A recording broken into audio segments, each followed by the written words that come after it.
Hello guys, नमस्कार दोस्तों। मैं आपके सामने आज विशेषण पर आधारित टॉपिक लेके हाजिर हूँ। सबसे पहले आपको संज्ञा का, उसके बाद सर्वनाम, उसके बाद क्रिया और आज विशेषण का टॉपिक है। विशेषण की परिभाषा, भेद और उदाहरण सहित पूरी जानकारी। तो चलते हैं आज के इस टॉपिक की ओर। तो विशेषण क्या है? संज्ञा या सर्वनाम की विशेषता प्रकट करने वाले शब्द विशेषण कहलाते हैं। जैसे वे मोर सुंदर है या आम मीठा है, इनमें सुंदर और मीठा विशेषण है। उदाहरण, वे मोर सुंदर नाचता है वाक्य में विशेषण पद है, वे मोर सुंदर नाचा। तो इसमें वे शब्द है वो मोर के लिए प्रयुक्त हुआ, वे मोर नाचता है, क्योंकि वह शब्द मोर की विशेषता बता रहा है कि वह मोर सुंदर नाचा। सुंदर विशेषण नहीं है, क्योंकि ये नाचा क्रिया की विशेषता बता रहा है, ना कि संज्ञा या सर्वनाम की, इसलिए ये क्रिया विशेषण है। विशेषण के मुख्यतः 5 भेद होते हैं: गुणवाचक विशेषण, परिणामवाचक विशेषण। निश्चय परिणामवाचक के 2 अलग भाग हैं, जैसे निश्चयवाचक परिणामवाचक, अनिश्चय परिणामवाचक। और नंबर 3 संख्यावाचक विशेषण, इसके भी 2 भाग हैं, अनिश्चित संख्यावाचक, निश्चित संख्यावाचक। और इससे भी आगे 4 भाग निकलते हैं: गणनावाचक, क्रमवाचक, आवर्तीवाचक, समूहवाचक। और नंबर 4 की बात करें संकेतवाचक विशेषण। और नंबर 5 की बात करें व्यक्तिवाचक विशेषण। नंबर 5 की बात की जाए, गुणवाचक विशेषण क्या है? संज्ञा या सर्वनाम का गुणवाचक विशेषण कहलाता है। जैसे अच्छा, मीठा, काला, पीला, मोटा, पतला, सुंदर, बुरा। वह लड़का अच्छा है, तो ये विशेषता बताता है गुणवाचक। इसके अंदर गुण है, कौन सा गुण है? तो वह लड़का अच्छा है, तो गुण कौन सा हुआ? अच्छा हुआ। परिणामवाचक विशेषण, संज्ञा या सर्वनाम का मापतोल और निश्चित परिणाम, लीटर, मीटर, किलोग्राम, टन, तोल आदि ये निश्चित परिणाम होते हैं। जैसे 1 लीटर दूध, तो जो लीटर है वो निश्चित परिणाम है। अनिश्चित परिणाम, थोड़ा, ज़्यादा, बहुत, कम, अधिक, सारा। जैसे थोड़ी सी चीनी। संख्यावाचक विशेषण, संज्ञा या सर्वनाम की संख्या, नंबर के अनिश्चित संख्या, कम, ज़्यादा, थोड़ा, बहुत, अधिक, सारे। कुछ घर कच्चे हैं से कुछ है, वो अनिश्चित संख्यावाचक सर्वनाम से रिलेटेड है। संख्यावाचक विशेषण, संज्ञा या सर्वनाम की संख्या, अनिश्चित संख्या, कम, ज़्यादा, थोड़ा, बहुत, अधिक, सारे। कुछ घर कच्चे हैं। और निश्चित संख्या, ये गणनावाचक, 1, 2, 3, ये गणना करना, जिसे गणनावाचक कहा जाता है। 3 लोग बातें कर रहे हैं, तो 3 हैं, वो गणना है।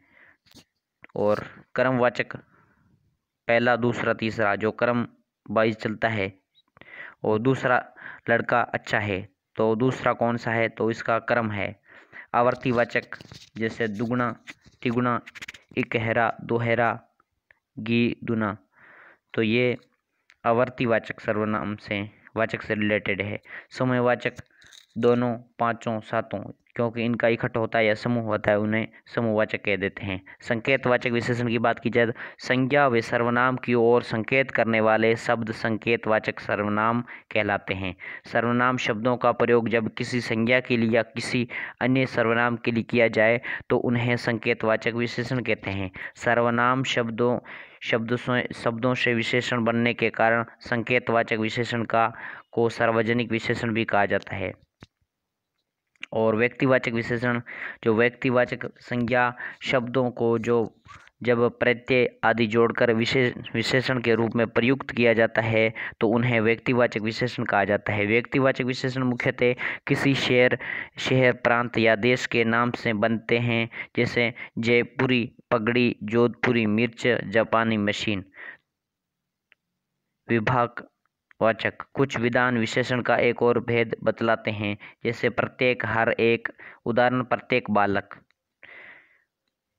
परिविशेषण, विशेषण शब्दों का विशेषता प्रकट करने वाले शब्द परिविशेषण कहलाते हैं। जैसे मैंने बहुत सुंदर पक्षी देखा, तो मैंने सुंदर विशेषण है जो कि पक्षी की विशेषता प्रकट कर रहा है, तथा बहुत परिवेषण है जो कि परिवेषण शब्द सुंदर की विशेषता प्रकट कर रहा है। उदाहरण, वह गहरी लाल साड़ी पहनती है, तो मैं लाल विशेषण है। लाल कौन सा है? तो विशेषण है, तथा गहरी प्रतिविशेषण है। रामू बहुत सुंदर है, तो मैं सुंदर विशेषण नहीं है, क्रिया विशेषण है जो नाचा क्रिया की विशेषता बता रहा है, तथा बहुत परिविशेषण नहीं है। परिविशेषण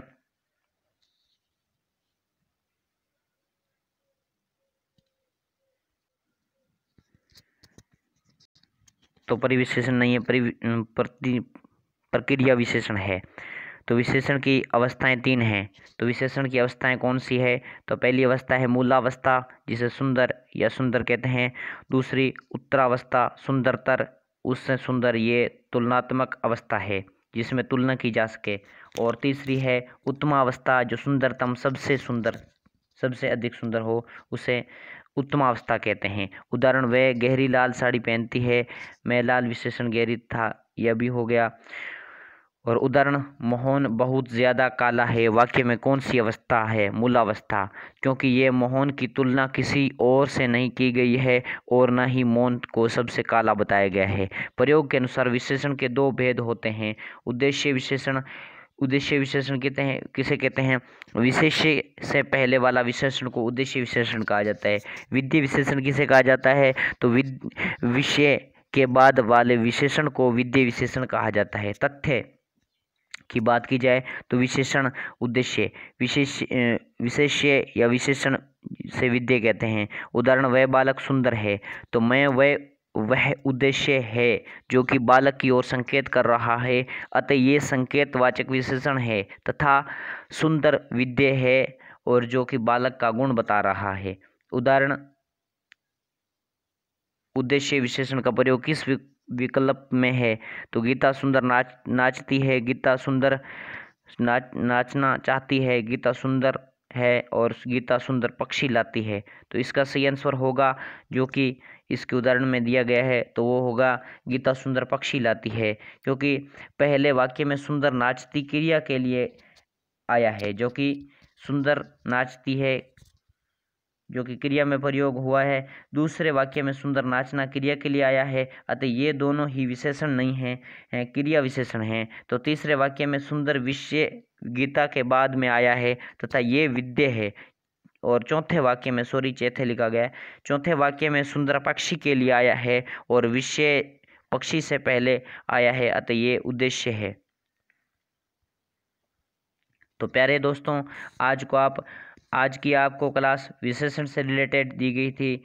तो आप कमेंट में ज़रूर बताएं कि आपको आज विशेषण की क्लास कैसी लगी, और मोटिवेट स्टडी चैनल को लाइक करें और अपने दोस्तों में शेयर करें, एंड इस चैनल को सब्सक्राइब करें। थैंक यू, धन्यवाद।